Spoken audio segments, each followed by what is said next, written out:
Attends 2 secondes. Tu sais, souvent on croit que changer sa vie, c'est une décision radicale. Quitter son job, déménager, repartir à zéro. Mais ce que j'ai découvert, c'est que les vrais changements, ils viennent rarement des grands chocs. Ils naissent dans le quotidien, dans les petits rituels qu'on répète, et qui finissent par redessiner nos journées, et donc nos vies. Aujourd'hui, j'ai envie de partager avec toi 10 choses, toutes simples, que je fais chaque jour. Pas des choses spectaculaires, mais des gestes qui, mis bout à bout, m'ont appris à vivre autrement. Peut-être que ça t'inspirera à créer tes propres habitudes ou à en transformer une seule. Et crois-moi, une seule habitude peut parfois changer ton rapport entier à la journée. La première des choses que je fais le matin, c'est de ne pas regarder mon téléphone pendant au moins 1 heure le matin. Peu importe si je me lève à 7h30, je sais que je m'interdis jusqu'à 8h30, je ne touche pas à mon téléphone. Qu'il soit 9h30 jusqu'à 10h30, je n'y touche pas. C'est sûrement l'habitude qui a le plus bouleversé mes journées. Avant, je me réveillais. Et tu sais, j'ouvrais directement Instagram, mes mails, mes messages. Et je me retrouvais déjà happée par la vie des autres, par leur envie, leur attente, leur monde. En fait, je n'avais même pas commencé ma journée que je vivais déjà dans celle des autres. Aujourd'hui, mon téléphone, il reste à côté. Cette première heure, elle est à moi, rien qu'à moi. Et c'est devenu une vraie bulle de respiration. Comme si je disais, avant d'être disponible pour le monde, je suis disponible pour moi. Est-ce que toi, tu t'es déjà demandé qui décide de ta première énergie le matin, toi ou ton écran? La deuxième des choses que je fais, c'est que je bois un grand verre d'eau. Ça peut paraître banal, mais c'est un geste presque symbolique. C'est comme si je disais à mon corps, je prends soin de toi avant tout. Avant, je me jetais sur le café et je ne comprenais pas pourquoi j'étais fatiguée à 10 heures du matin. Maintenant, je commence toujours par de l'eau. Et au-delà du côté santé, il y a quand même ce petit message silencieux qui dit, je choisis la douceur avant la vitesse. La troisième des choses, je m'étire. Et ça, on oublie de le faire, mais tellement souvent. Je crois que longtemps, j'ai oublié que j'avais un corps. Je vivais beaucoup dans ma tête, et je vis encore beaucoup dans ma tête, mais vous savez, réfléchir, anticiper, imaginer. Mais est-ce que je sentais vraiment mes muscles, ma respiration? Pas vraiment. Alors le matin, je prends 2 minutes, parfois 10, parfois 30, je m'étire, je respire profondément, je me remets dedans. Et ça change tout. Ça m'ancre dans le présent. Et vous savez, je sais que je suis pas la seule, mais je suis quelqu'un qui pense beaucoup. Et prendre le temps de s'étirer et de penser à autre chose et de réhabiter son corps, c'est précieux. C'est comme dire à son corps, je t'ai pas oublié, je t'écoute aussi. La quatrième des choses, c'est de faire mon smoothie protéiné et je vous jure que je ne m'en lasse pas. Alors oui, ça peut sembler très basique, mais c'est devenu un vrai rituel. Chaque matin, je prépare mon smoothie avec mes protéines et ça me donne une impression de routine saine, de prendre soin de moi. C'est pas seulement de la nutrition, c'est vraiment un moment de plaisir. Et en fait, ça me rappelle que la discipline, parfois, elle passe par toutes ces petites choses. C'est pas forcément spectaculaire, mais ça construit une stabilité intérieure.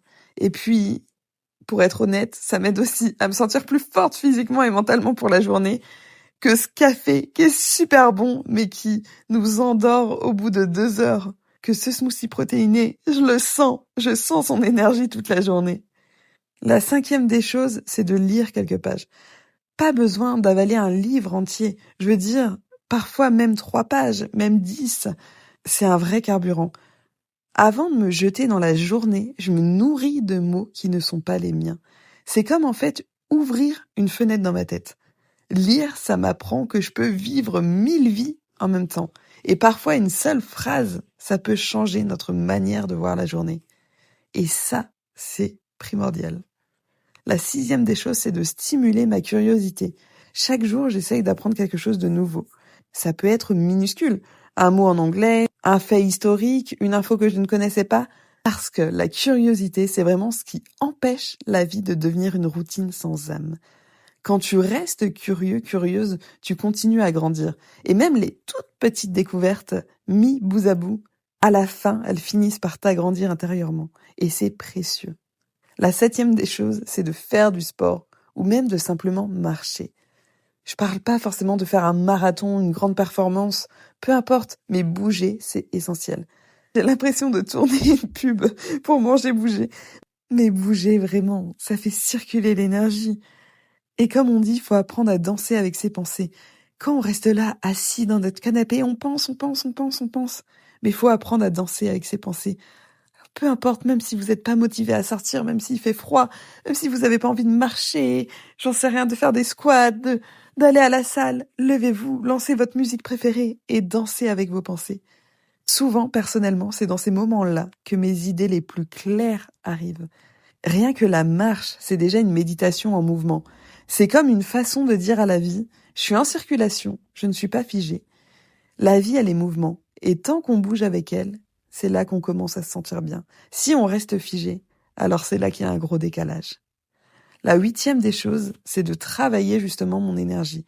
Ça, c'est plus subtil. Mais chaque jour, j'essaye vraiment de prendre le temps de m'observer. Comment est-ce que je me sens? Est-ce que je suis fatiguée? Est-ce que je me sens lourde? Est-ce que je me suis éparpillée? Et en fonction de ça, j'essaye vraiment de réaligner mon énergie.